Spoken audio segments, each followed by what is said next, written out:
So the first thing I suppose that we need to talk about is what's happening in the markets, right? A little bit bumpy. Some of us have been busy in the morning and yesterday. And I think, those of us who've been around in crypto for a while have seen a number of these types of cycles. This one, a little bit different, involving some of the largest institutional players. But what I think that really speaks to is the importance of utility, right? The importance of fundamental usage, people using cryptocurrencies, being involved in projects, and really taking the emphasis off speculation and then all the leverage and so on that can be layered on top of that. And one of the best parts of the market that we've seen utility really make an impact is in gaming, blockchain gaming. Huge amount of capital entering the blockchain gaming space. A lot of users are discovering crypto for the first time in blockchain gaming. And I'm going to talk about why, and why we are seeing that happening in Alien World. So I'm McKenna. I'm the co-founder and CEO of Dacoco. We've produced the game Alien Worlds, which is the largest blockchain game in the world by users. So we're a decentralized game. We're built entirely on-chain, which is fairly unique. And we believe that partly because of that on-chain construction, we've achieved this mega scale of being the #1 game by users. Okay, so we feel that gaming is the gateway to utility within crypto, to adoption within crypto, people downloading their first wallets. But of course, the concept of digital goods within gaming is not new, right? So digital items have been around since about 2006. So that's the year in which there were the first downloadable items within games. And already in the sort of previous incarnation before crypto, but when there were digital items within games, there were some pretty big volumes happening there. So in around 2015, a platform called Opskins, that was a trading platform for in-game digital items, had already reached $100,000 of daily trading volume. And in fact, the Opskins team later produced Wax, which is the blockchain that we're running on. But that shows kind of the progression of this way of thinking about gaming and the assets that people earn within gaming, which is that those digital goods can be things that people own and can be things that are traded, although at that time it was in the pre-blockchain incarnation of that. And then just to give you a bit of a sense of scale of what we're talking about and why this is such a big story beyond blockchain, this is the number of hours per week that people spend in the US playing games. 16.5 hours per week is the average person in the US. And their amount of time spent gaming, and globally $210 billion are spent in gaming.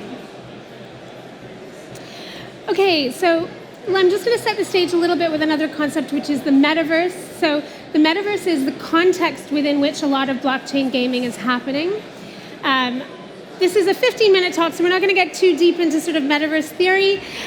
But what it's important to know is that a metaverse is basically a digital space. And a space is a persistent place that people go to do something. They conceive of it as being a single space. They're coming together. And one of the important things about that space is that they're able to interact directly with each other, right? Like, so if we're in normal space, I can interact directly with you guys here. I don't have to sort of go through a central person or ask permission for that. Normally within a single space, we're able to interact directly.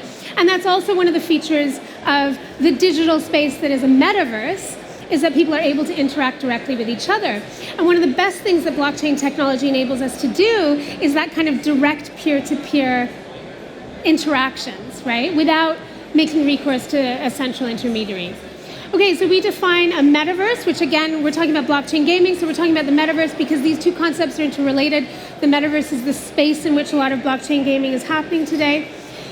Some of the features of a metaverse is that it should be built on or involve interoperable blockchains. So you should be able to port your assets, your account, your identity, your reputation, your levels, the person and the things that you have between your gaming activities on different chains, all within a single metaverse. You should own those things immutably, which is of course what blockchain technology allows us to do. And there should be the capacity for people to be autonomous, to self-organize, to set the rules of their own engagement with each other.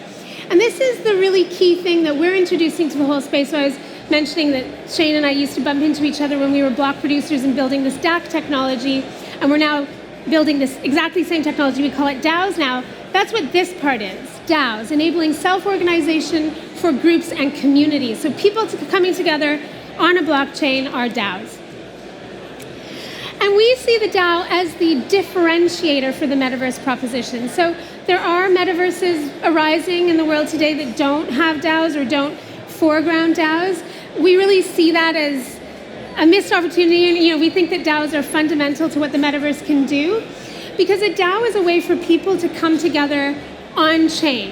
A DAO is a tokenized group of people. It's an account on the blockchain that has permissions governing it, so that the transactions and the assets that are held within the chain are subject to the rules of that account. So if you have this blockchain account and you have a group of people collectively managing that account, one of the great applications for that is collectively managing gaming assets. Those same gaming assets that we were talking about a few slides ago that started back in 2006 and then had arisen by about 2015 to be digital assets that weren't on chain. But now that they are on chain, they can be governed within DAOs. And this allows for collective management of these assets and management of these assets across gaming environments rather than being within a single game. Okay, so what then does the DAO allow people to do? So here we're talking about a historical model of how producers and consumers would interact. So this is like the normal economy where somebody produces something and somebody else buys it. So you produce bananas, you grow bananas, and then I buy that from you. It's a relationship like that where I pay you for the good in question. Then with the advent of the internet and Web 2 models of transactions online,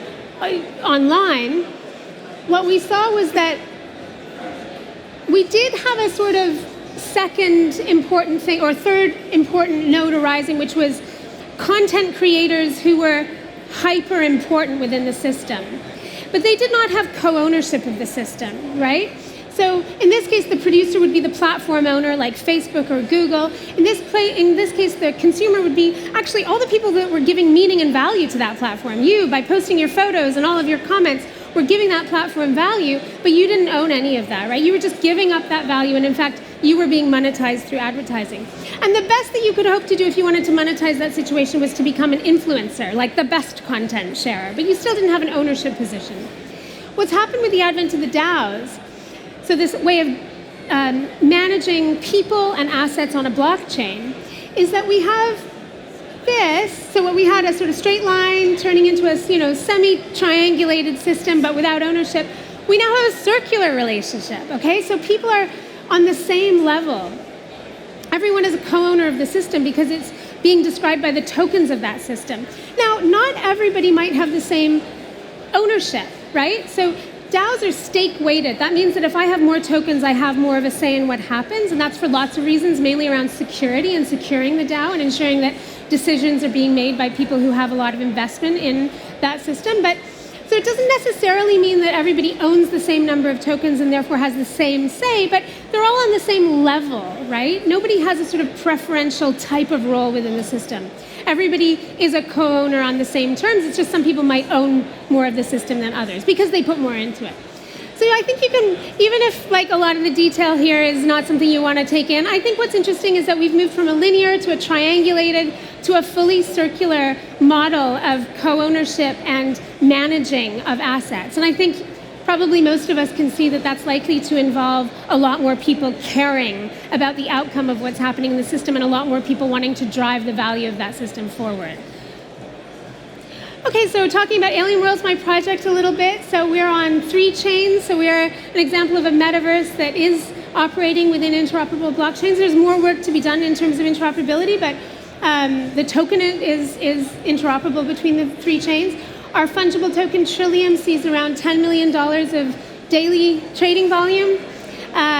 We also have about 10 million daily on-chain transactions, but in our context, a transaction is a person playing, is a play action, right? So every time somebody plays the game, that's happening on-chain. You can see it on a block explorer. Pretty unique, right? You play a game and then you go over onto a block explorer and you can see that play action, like a mine action or a stake action. We also have about 240,000 daily active users or unique accounts playing the game. And just to give you a sense of how the trajectory of the project happened. So we launched the sort of in-game economy in November of 2020. A few months later, in May of 2021, we launched the DAOs as blockchain accounts where you were able to stake, and they were competing with each other for stake. And so the DAOs are competing with each other within Alien Worlds. And then about a year later, so just this month, or just last month, a couple of weeks ago, we opened up those DAOs to voting. So we now have community members voting for each other in our 6 DAOs that are competing against each other within the game. We have about 60 community members running to be custodians on the DAOs. This is the largest implementation of DAOs in blockchain history, involving the most number of people. Super, super exciting, quite a historic moment, actually, for blockchain technology, because it's involving the most number of people within DAOs. Oh, right, and so November 2020, we opened up, so just, in fact, a few days ago, we opened up those DAOs, which we're calling syndicates, to custodian control. And this is just giving you a sense of our scale versus Axie and Upland, 2 other games in the space in terms of users or daily active wallets playing the game. Okay, so we saw before that progression from a linear to a triangulated to a circular kind of model of participation and ownership. And one of the things that it's really useful to see is what's the consequence of that? Why does that matter?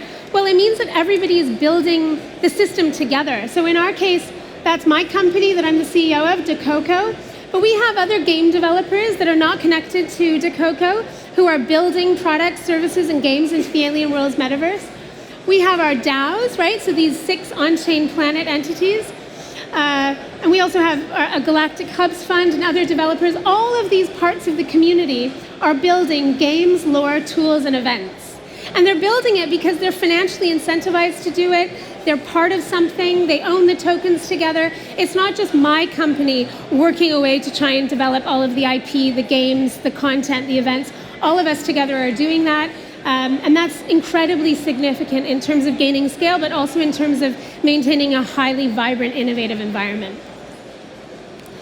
Okay, so this is just to give you a little taste of how it's organized. So I mentioned 6 planet DAOs.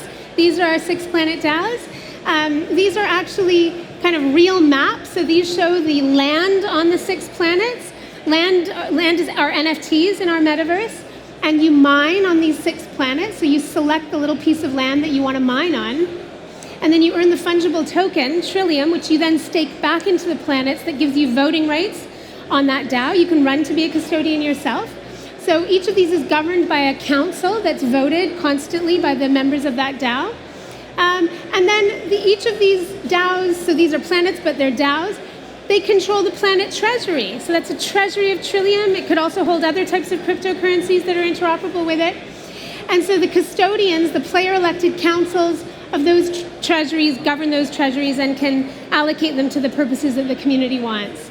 So those councils then consider the governance proposals and they approve them all on chain, completely transparent. You can check it all in a block explorer. And so what are they actually building and evolving? They're building third-party games. We've just had a fighting game released by a third-party developer. They're building lore, tools, games, and events. My time is nearly up, so I'm going to move through. This is showing essentially that governance system that I just described. Some of our numbers. So we've got 70 candidates currently running on the DAOs. 100+ votes have been cast. 6 million+ Trillium is used in voting. And as I mentioned, we actually only opened the voting and the governance up recently.